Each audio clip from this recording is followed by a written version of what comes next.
Good morning, everybody. Now we are in the final phase of our last 5 buckets of the trellis garden, and I wanted to share a video because some people have asked me about how we actually do these, and so I'm going to do another video to explain kind of how we set this up. So as you'll see in our bucket garden videos that we've done before, one of the things is some of the buckets we started out just putting in one plant at a time. And then I decided I wanted to try that as well as a couple of other different options. So we're going to try growing some fun stuff in these buckets. So this one, these are Brussels sprouts, and there are 6 plants in this little bucket. Or in this little planter. So the first thing we did was we got one of these food grade buckets that my neighbor gave us, that they got from a local business that uses these to carry spices for the different food products they make. And you can see from the plastic handles, if these were in the sun, they break fairly easy and this part peels out. So what we did was we got a drill bit to fit about the size of the rope or line that we have.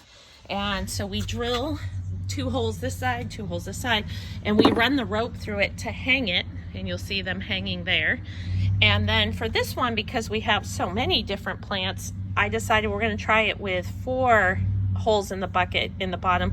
We're going to put this entire set of plants in this one bucket, and because we're putting so many in, we'll also fill it closer to the top and add a little extra fertilizer. So this would be one of the buckets, and of course, as I said, we've created this little stand, if you wish, so that we can work in this bucket and be able to reach underneath and put the plants up through the hole, and then be able to reach down and put the sponge around it to hold it and block the hole.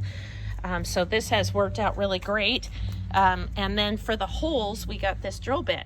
So we flip it over and we put the holes in the bottom using this 2-inch circular bit.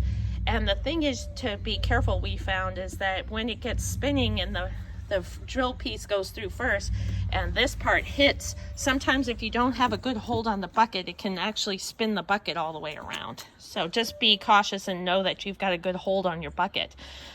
So that's how we do these. So we have some that have 2, some that have 3, and this one is our first 4-plex, if you wish. So we're going to do the last 5, and most of the plants are already taken off and thriving. So, but this is how we do the buckets. Okay, so now what we do is we take the plants out of their little container, and we've taken these sponges and we actually cut a circle into them. Now we started out at the beginning, we started out using these giant sponges, and we were just using 1 per bucket or 1 per hole in the container.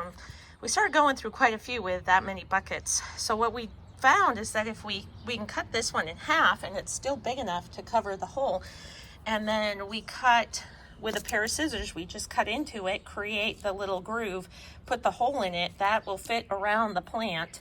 And then what we do is we have a separate bucket so that when we take the plant and we give it a little shake to get some of the dirt out of it, and to also, because most of these have been in these planters at the store for a while, we actually can shake some of the dirt out and let the roots out. We try not to shake them real hard because we don't want to break them, but this also allows them to fit easier through the hole in the bucket.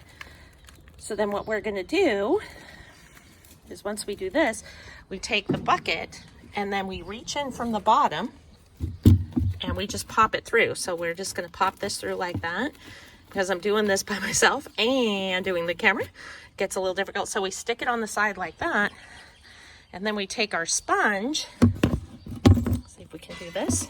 And then what we do is we reach around like this and we just pick up the plant, and then we tuck the base of the plant into the little groove. So we just open it up and then we just tuck it in like that, and then we use the sponge and we just cover the hole. So this will keep the plant from coming through your bucket and also keep the dirt from coming through the hole. And then what we'll do is do all 4 of these. So we'll put plants in all 4, and then we will take the dirt that we shook off in this bucket. We'll put that in first real slowly, and then we'll go over and we'll mix soil, new soil and garden soil from last year, plus some of the shells and coffee grounds and things like that that we have been adding into our soil. We'll create a mixture of that, and then we'll fill the rest of the bucket, put the string in it, and hang it, and then water it really well. So that's how you do your garden buckets. So now here's the bucket all done. So we've taped the what it is sticker to the side so we know what's in the bucket. We've added our very strong, I think this is 150-pound line to this, and we filled it full of dirt, so she's ready to rumble, and now all we have to do is hang it. So now we've hung the bucket, and as you can see, there are 4 spots with the plants coming out, and now we're going to water them. Because it's so tall, I got this water wand that can go up. It's actually a pressure washer, but I found it didn't have that much pressure that I needed, so we now use it to water all the plants. We just don't turn the pressure on real high, and we just hook it on the side of the bucket like that, and we let it go until we start to see the water drip from the bottom, and that way we know the soil is really well hydrated.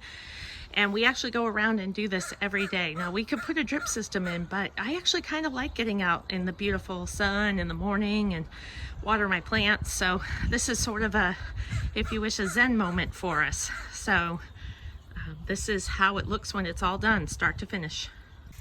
One of the things we also did was we had some plants that were already established in the buckets that we can't hang upside down. So what we're doing is putting those buckets underneath the others for now until the plants grow down far enough to touch the other plant, and that way as the water drips out, it drips from one plant to the other and saves on water. And we're going to do this for quite a few of the little trees and blueberry bushes and things that we have already in buckets.